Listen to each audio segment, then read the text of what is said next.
Okay, so I've never done one of these before, but my name's Isabella, right?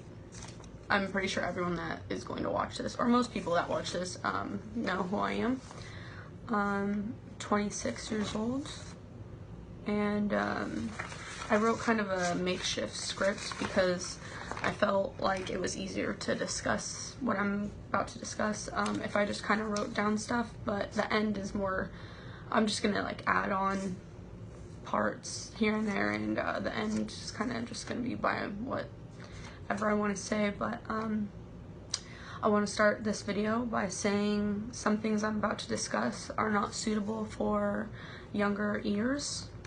Focuses on my past, what has happened to me, and my recovery. My life, I've always wanted to be accepted by my family, my peers, and I really wanted my own approval. Never having that from my biological father made it really easy to feel that way in life. I've always felt a little out of step in my world, never felt like I fit in with any group. Bullying was nothing new to me. Middle school and through high school, constantly wanting to not be an outcast or different. It got really easy to fit in when you did what everyone else was doing, which was drinking or partying. But never thought it was a problem. I started hanging out with people who did things I soon started to do as well. Dating started soon after I graduated high school. Most, if not all, of my exes that I dated in the past were verbally, mentally, or physically abusive to me. How could they love me if I didn't, though? They made me feel small, so I would stay and think I needed them. I'm not saying I was perfect, because I wasn't. Far from it. But no one deserves to feel worthless. Physical abuse started with someone when I was 19. I will not name names at all in this video, just for everyone's purpose. But the mental abuse was the entire time. Thinking it wouldn't continue or wouldn't happen again was my biggest downfall. I'm not going to hyper-focus on certain things, though, throughout this video. One after another relationship failed because I couldn't see the bigger picture, that I was an alcoholic. I had lied, stole, cheated, and many other things in my life that I'm not proud of. Things I can't take back. In April 2019, I was raped for the first time. For a long time, I blamed myself because I was drunk. I shouldn't have gone. I shouldn't have let myself get that way. Just lots of things. I remember almost everything. Him holding me down, hitting me till I was unconscious. Sorry. I woke up, scratches, bruises, and my pants down. Knowing I would have to tell my friends who were gone getting food at the time when it happened. See, we weren't even in town. I had no car, no way to escape. But I was scared, so I told no one until we had returned home. I told the people that I had lived with, and they had made me call the cops. I was told not to shower or wash anything off before it could be used for evidence. Imagine feeling dirty from what happened, then having to wait a whole 2 other days to try and clean off the dirt and the hurt and the scratches that had been left behind. Long story short, they had never caught the person. I still know who he is. This also started my drug and alcohol frenzy, because when I drank, I didn't feel anything, and feeling nothing was better than feeling everything. Anytime I got close to someone, I would sabotage it, ruin it before it could ruin me. See, not having acceptance or love for myself made it really easy for me to hurt and mess up people's lives and not care. Drinking while doing this made it a lot easier.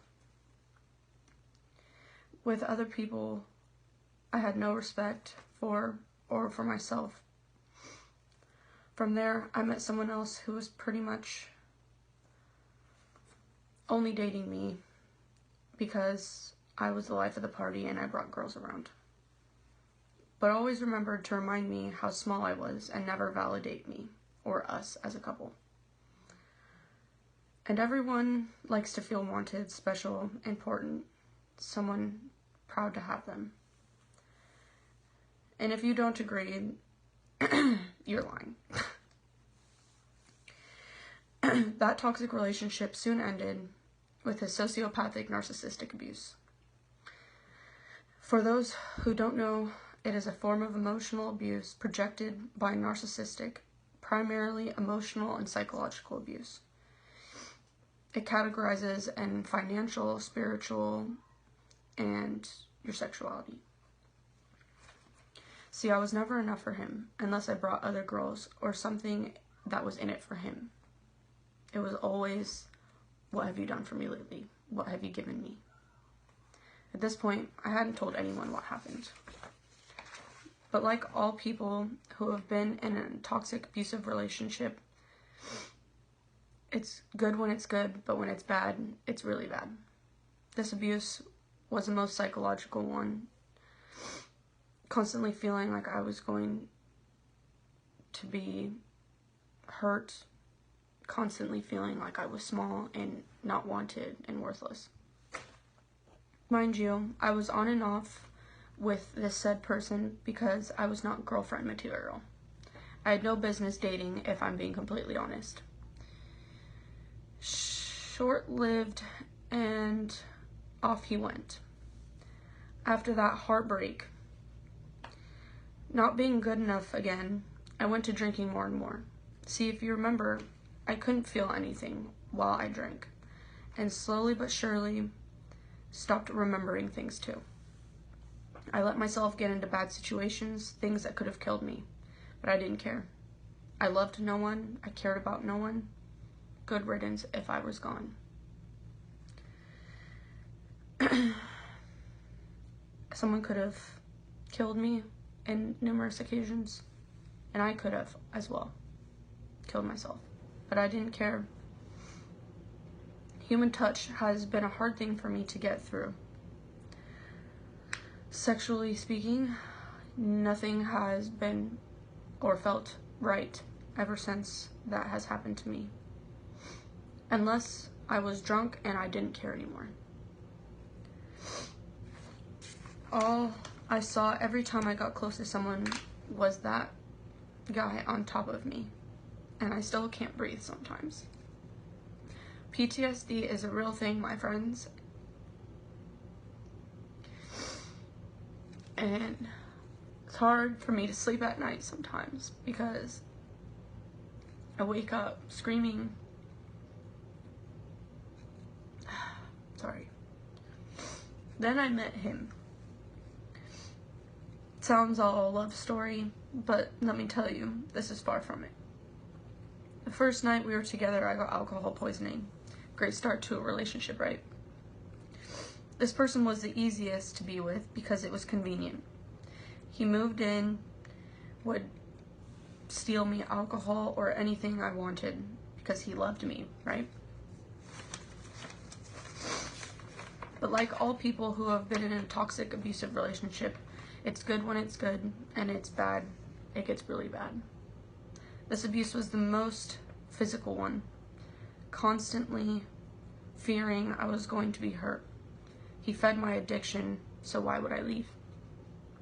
Always worried where I was going, always drinking, or he was also on drugs, and remembering that he would never remember half the things that he did to me. But never telling anyone, because who would want to save me? I hurt everyone I loved. All I cared about was myself. Addiction is a selfish, ugly disease, and I deserved everything I was getting, or so I thought. Hiding bruises and finding new ones became my hobby as I was stuck in this relationship. I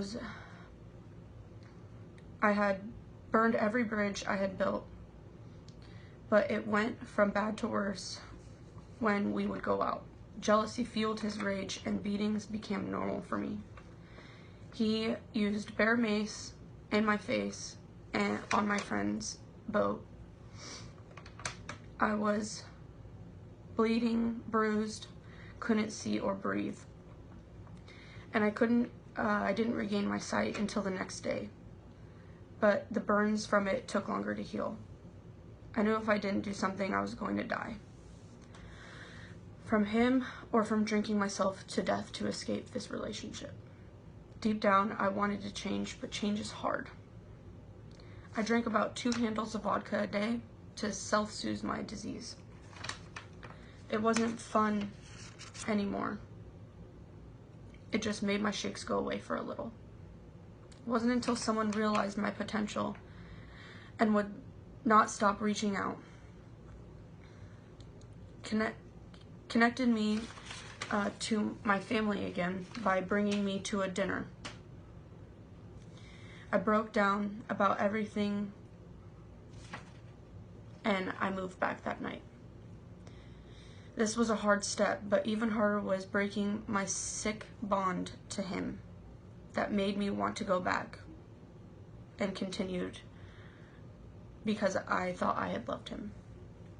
And hardest of all the feelings, memories that would come back with sobriety. Feeling everything all at once. The detox was just as bad, but without it, I wouldn't know where I wouldn't want to be anymore.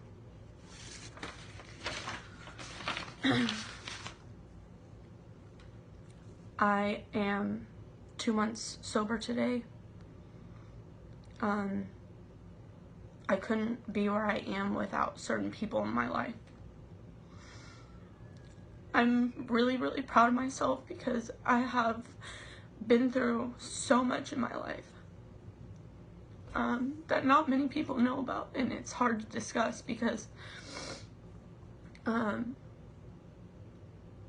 you know, shit happens in everyone's life, and I'm not saying that I excuse anything that I've done in my past, but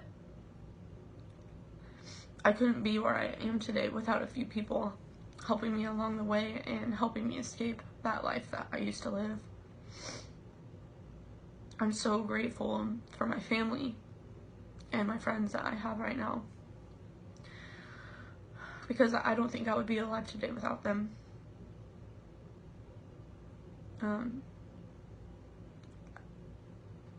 I go to a lot of therapy classes now for codependency, for my program, and for domestic violence, relationships, and sexual assault. The reason I decided to tell you all about this is because I feel like if I can speak out about what has happened to me in my past, that you can too. Never let someone put their hands on you or touch you without their consent, because that is wrong, and in no way, shape, or form should you ever have to feel like you are not worth it or worth living, because everyone is special in their own way and deserves a chance. Thank you guys for listening.